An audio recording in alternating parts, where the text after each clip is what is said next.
नमस्कार दोस्तों, आप सभी का शौर्य क्लासेस में हार्दिक स्वागत है। मैं दीपक थपलियाल और आज की वीडियो का हमारा टॉपिक रहेगा तोरली संधि। तो दोस्तों मेन बात अब ये है, प्रश्न ये है कि तोरली संधि होती क्या है, तोरली संधि के उदाहरण कौन कौन से हो सकते हैं जिससे तोरली संधि का पूरा कॉन्सेप्ट समझ आ जाए। तो दोस्तों इन सभी प्रश्नों के उत्तर इस वीडियो में मिलने वाला है, पूरा कॉन्सेप्ट होगा यहाँ क्लियर। तो दोस्तों आप इस वीडियो को एंड तक देखिए। और हाँ दोस्तों, अगर आपने अभी तक चैनल सब्सक्राइब नहीं किया है तो आप अभी जाइए, या अगर आप इस चैनल पर नए हैं तो अभी जाइए, बेल आइकन बटन और चैनल को सब्सक्राइब कीजिए ताकि इस चैनल पे जो आगे आने वाली इंपॉर्टेंट वीडियोस है उनकी नोटिफिकेशन आप लोगों को मिलती रहे। और हाँ दोस्तों, इस वीडियो को भी आप लोग एंड तक देखिए ताकि इस वीडियो के टॉपिक से रिलेटेड कोई भी इंपॉर्टेंट बिंदु आप लोगों से मिस ना हो, मुख्य बिंदु, ठीक है। और आपको तोरली संधि का पूरा कॉन्सेप्ट समझ आ जाए, क्लियर हो जाए आपके माइंड में। तो आइए दोस्तों इस वीडियो को शुरू करते हैं। तो दोस्तों तोरली संधि क्या होती है, सबसे पहले यही बात आती है। तो तोरली संधि से संबंधित भी एक सूत्र है जिसके आधार पे इसका कॉन्सेप्ट समझेंगे हम। वो सूत्र क्या है? तो संधि का जो नाम है वही सूत्र भी है, तोरली।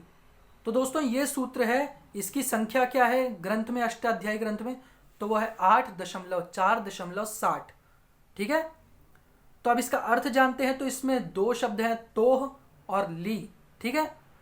तोह मतलब त वर्ग के बाद, और ली मतलब ल वर्ण हो तो देखो जी, शर्त ये है इसका, ये है कि जब पूर्व पद का अंतिम वर्ण त वर्ग हो, ठीक है, त वर्ग का कोई भी वर्ण हो, त थ द ध न, और उसके बाद मतलब उत्तर पद का प्रथम वर्ण हमारा ल वर्ण हो, ठीक है।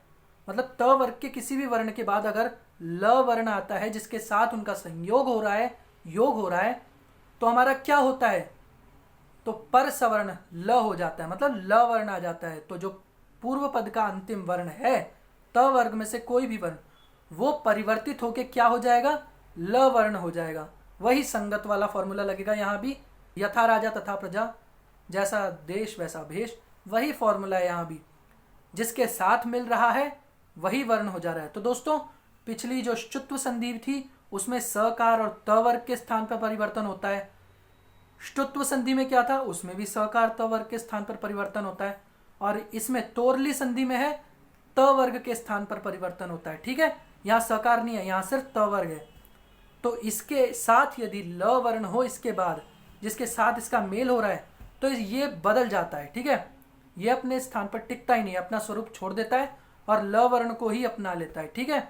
तो दोस्तों ये है इसकी छोटी सी कहानी। जैसे हर किसी संधि की हम कहानी देखते हैं, ये इसकी कहानी है।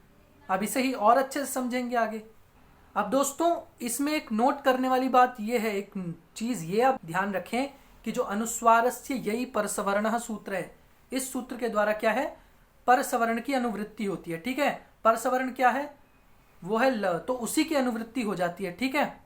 क्योंकि पहले वाला वर्ण बदल के उसी वर्ण को अपना लेता है, वही वर्ण में ढल जाता है। इसलिए क्या होता है, जो बाद का वर्ण है वही पहले भी आ जाता है, तो वो दो बार आ जाता है, दोहराया जाता है। तो यही इस चीज का मतलब है। अब दोस्तों उदाहरण पे आते हैं। तो उदाहरण क्या है?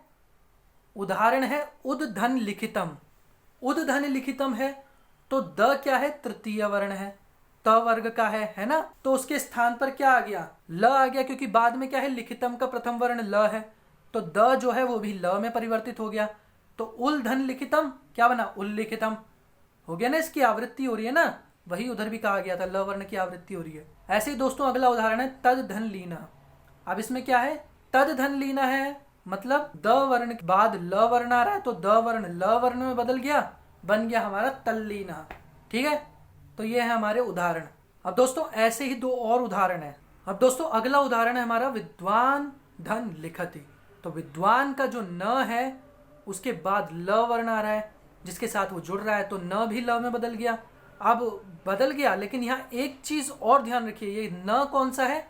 ये अनुनासिक वर्ण है, ठीक है।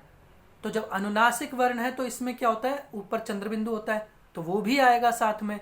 तो बदल के ल तो हो गया, लेकिन अनुनासिक जो वर्ण है उसका कुछ तो आएगा ना साथ में, तो चंद्र बिंदु आया, तो ल के ऊपर रह गया, तो विद्वान धन लिखति।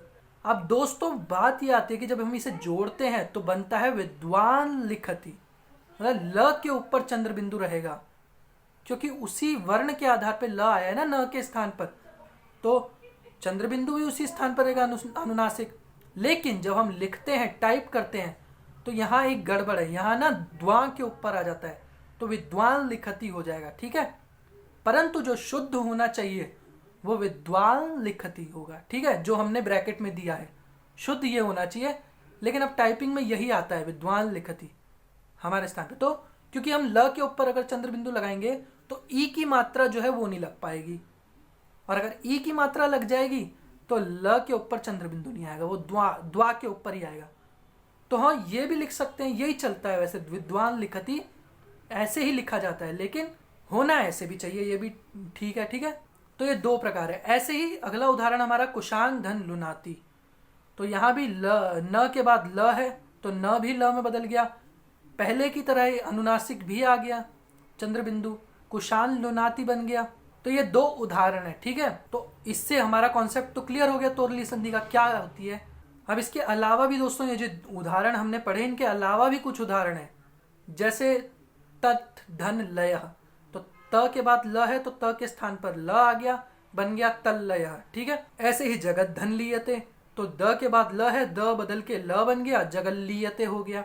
तो उदाहरण हो गए। तो इससे उम्मीद है आपको कॉन्सेप्ट क्लियर हो गया होगा पूरा कि ये क्या है तोरली संधि, कैसे बनती है। उत्तर पद का प्रथम वर्ण ल होता है, और जब उसके साथ उससे पहले वाले पूर्व पद का अंतिम वर्ण अगर त वर्ग का कोई भी वर्ण है तो बदल के ल वर्ण में हो जाएगा, ठीक है। अनुनासिक है तो उसके साथ चंद्र बिंदु भी आ जाएगा।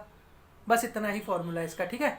अब आप कितना समझे वो हमें पता करना है, तो उसके लिए हमने दो और उदाहरण दे रखे हैं इस वीडियो में।